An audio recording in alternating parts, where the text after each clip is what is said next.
2013 के दंगे की पेशी पर कोर्ट में पहुंचे भाजपा विधायक विक्रम सैनी और साध्वी प्राची ने पीएफआई पर दिया बड़ा बयान।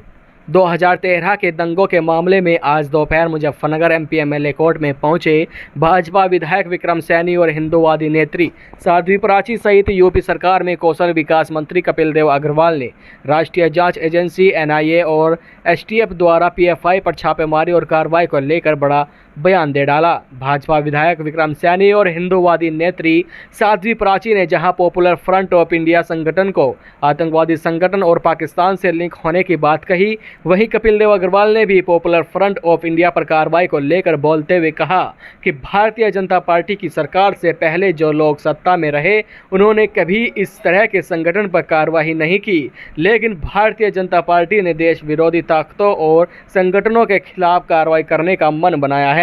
इसीलिए राष्ट्रीय जांच एजेंसी देश विरोधियों संगठनों पर छापेमारी कर कार्रवाई कर रही है। आपको बता दें कि 2013 दंगों के मामले में भाजपा विधायक विक्रम सैनी के खिलाफ कोर्ट ने एनबीडब्ल्यू वारंट जारी किए थे, जिसे लेकर खतौली विधायक विक्रम सैनी, कौशल विकास मंत्री कपिल देव अग्रवाल और हिंदूवादी नेत्री साध्वी प्राची आज दोपहर एमपी एमएलए कोर्ट में पहुंचे थे।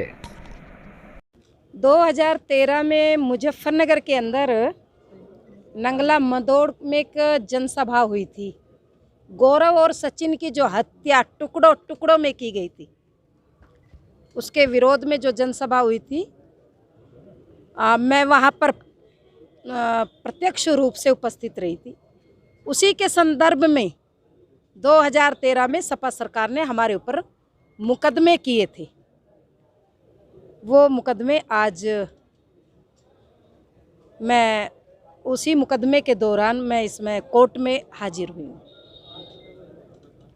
तो इस समय पीएफआई को लेकर देश में जांच चल रही है, कई लोग गिरफ्तार भी हो चुके हैं, मुजफ्फरनगर से भी कह रहा है। पीएफआई एक आतंकवादी संगठन है और उस पर कड़ी से कड़ी कार्रवाई सरकार कर रही है और करनी चाहिए, क्योंकि ये आतंकवादियों का संगठन है और जो कार्रवाई हो रही वो उचित कार्रवाई है और जरूरी है देश हित में, राष्ट्र हित में। अभी वक्फ की संपत्ति का भी सर्वे योगी सरकार द्वारा चलाया जा रहा है, तो मैडम उसके बारे में देखिए, चाहे मदरसों की जांच हो या वक्फ बोर्ड की जांच चल रही हो, योगी जी जो कर रहे हैं वो उत्तर प्रदेश के हित में होगा, राष्ट्र हित में होगा और राष्ट्र हित में वो कार्य कर रहे हैं। एकदम से पीएफआई के संगठन जो है सक्रिय हो रहे हैं, उन पर कार्रवाई भी चल रही है, क्या कहेंगे?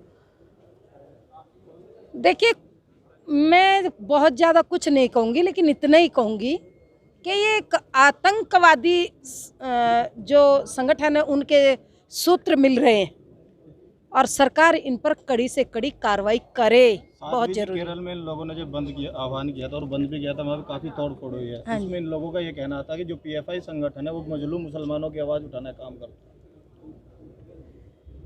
मुसलमानों की आवाज़ उठाने के लिए मना कौन कर रहा है, लेकिन ये लिंक जो पाकिस्तान से मिल रहे हैं उसका क्या होगा?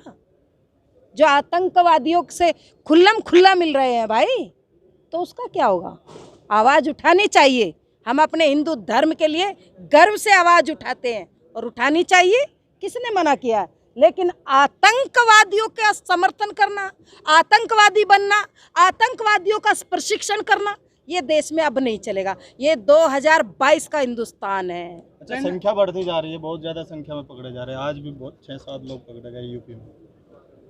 देखिए, ये क्योंकि पहले कभी किसी ने कार्रवाई नहीं की ना, और अब बराबर कार्रवाई हो रही है।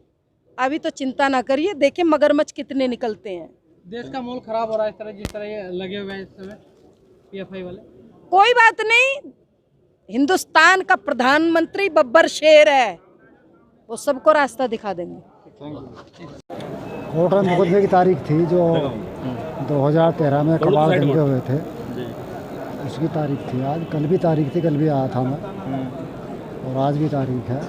उसमें आए हुए हैं सब लोग। क्या मामला है? वो दंगा हुआ था ना कबाड़ जी, उसी मामले में है। अच्छा, लगातार तारीखें लग रही है, तो क्या समझा जाए? पुलिस ने फर्जी मुकदमे लगा दिए थे तो उन्हें ढोरे उसी में आए थे। तो लगातार तारीखें लग रही है, क्या समझा जाए कि फैसला जल्दी आएगा? फैसला जल्दी आने की उम्मीद है। अच्छा विधायक जी, अभी पीएफआई के ठिकानों पर लगातार छापेमारी चल रही है, आज भी छापे लगातार चल रहे हैं, सैकड़ों जो है कार्यकर्ता पकड़े गए हैं। मुजफ्फरनगर से भी एक पकड़ा गया है इस्लाम काश्मीर। इस पर क्या कहेंगे कि पीएफआई की किस तरह की कार्रवाई है? जो देश के लिए गलत काम करेगा, देशद्रोह काम करेगा, वे पकड़े जाए। उनका सबका पर्दाफाश हो रहा, बहुत बड़ा षड्यंत्र है जो सरकार के संज्ञान में आया है। उसी संबंध में छापेमारी हो रही है। ये सब चाहे मुजफ्फरनगर में हो, चाहे हिंदुस्तान के किसी कोने में बसे हुए हों, ये सब पकड़े जा रहे हैं। मदरसों को इन लोगों का कहना कि पीएफआई एक सामाजिक संगठन है जो मजलूम, जो दबे कुचले मुस्लिम हैं, उनकी सहायता करता है। ये पीएफआई लोगों के हाथों में पत्थर देता है और पत्थर मरवाता है। ये कत्ल करने की ट्रेनिंग देते हैं। ये सामाजिक संगठन नहीं है, ये देशद्रोही संगठन है। इसमें देश के गद्दार हैं। इस्लाम काश्मीर के परिवार वालों का कहना है कि हमारा तो जो हाथ था इस्लाम काश्मीर था, साबुन सरफ बेचता था, मदरसे में पढ़ाता था। जब पकड़े जाते हैं सबके घर वाले ऐसा ही बोलते हैं। और ये तो जांच होगी, दूध का दूध पानी का पानी हो जाए, निर्दोष कोई जेल नहीं जाएगा और दोषी बख्शा नहीं जाएगा। मुख्यमंत्री जी ने वक्फ की संपत्ति के जांच के निर्देश दिए, उसमें वक्फ बोर्ड का बंद कर दिया। जांच होगी भाई, जो सही है वो सही रहेगा।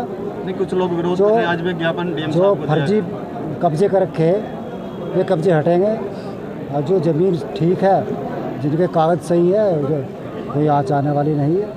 ज़्यादातर वक्फ की जो संपत्ति है, जो कब्जाए बैठे हैं, वे पुराने लोग हैं, माफिया टाइप के लोग हैं। पहले तो सरकारें ऐसी होती थी, उनके ही कार्यकर्ता होते थे, उन्हीं के वोटर थे, उन्हीं की पार्टी में नेता थे, कहीं भी कब्जा लो कोई कहने सुनने वाला नहीं था। आज योगी जी की सरकार है, मोदी जी की सरकार है, कब्जे हट रहे हैं। कोई कितना बड़ा धुरंधर हो, कितना बड़ा माफिया हो, कितनी बड़ी उसकी पहुंच हो, वो बख्शा नहीं जाएगा। तो क्या वक्फ की संपत्ति मतलब कब्जा हटाएगा? वक्फ की जो संपत्ति है उससे नहीं हटेगा। जो अवैध संपत्ति है, जो ओरिजिनल वक्फ की है, उसे कोई कुछ कहने वाला नहीं है। लेकिन जो केवल नाम की है और वो है कुछ और, तो उसके हटेंगे। ठीक है, धन्यवाद। कोर्ट पहुँचे, क्या मामला है? माननीय न्यायालय का नोटिस NBW हम लोगों के नाम से था, हमारे नाम से, यशपाल पवार जी के नाम से, पूर्व विधायक अशोक कंसल जी हैं, पूर्व सांसद हरित मलिक हैं, साध्वी प्राची हैं, ऐसे मिलाए काफ़ी सारे लोगों के खिलाफ। जिस समय कवाल कांड हुआ 2013 में, तब अपनी घटनाओं को, अपने नियंत्रण को समाजवादी पार्टी का जो लगातार गुंडागर्दी का माहौल समाजवादी पार्टी का उसमें सरकार में था, उसको हम लोगों में ज़बरदस्ती थोपने के लिए फर्जी मुकदमे कायम किए गए। उसी फर्जी मुकदमे में आज माननीय न्यायालय का NBW नोटिस जारी हुआ, उसी हम सब लोग यहाँ पर आए हैं और आज जमानत हम लोगों ने कराई। कितने लोगों के खिलाफ? अब ये तो जानकारी नहीं है, लेकिन काफ़ी सारे लोग हैं। अब बिल्कुल समाजवादी पार्टी की सरकार में जिस ढंग से वो घटना हुई, हम सबको ध्यान है। मैं उसका स्मरण कराना चाहूँगा आप सबके माध्यम से कि मुजफ्फर में जिस वक्त से कवाल कांड हुआ और 2 युवाओं की हत्या केवल इसलिए हुई कि बार बार शिकायत के बावजूद भी तत्कालीन सरकार, तत्कालीन प्रशासनिक अधिकारी उस बेटी की सम्मान की रक्षा नहीं कर पाए और 2 युवक झगड़ा करते हुए उनकी हत्या हो गई और दंगा मुजफ्फर के अंदर हुआ। लगभग 100 लोगों की जान मुजफ्फर में गई और तत्कालीन प्रशासन ने, तत्कालीन शासन ने, सरकार ने अपने अपराध को छिपाने के लिए हम सब पॉलिटिकल लोगों पर, जो वहाँ पे एक तरीके से जागरूक नागरिक के नाते थे, एक फर्जी मुकदमे हम पे कायम करने का काम किया। तत्कालीन SSP DM को वहाँ पे रात को हटाया गया और उन अपराधियों को वहाँ पे छोड़ा गया। एक ऐसा कांड उसने मुजफ्फरनगर का और कलंकित करने का वो कांड था, तो निश्चित रूप से हम सब लोग शर्मिंदा रहे उसमें। भारतीय जनता पार्टी की सरकार आने के बाद वो सब चीज़ें धीरे धीरे उनका पुनरीक्षण हो रहा है और हमको लगता है कि माननीय न्यायालय उसके अंदर ठीक प्रकार से निर्णय करने का काम करें। अगले ले लो, काट लो।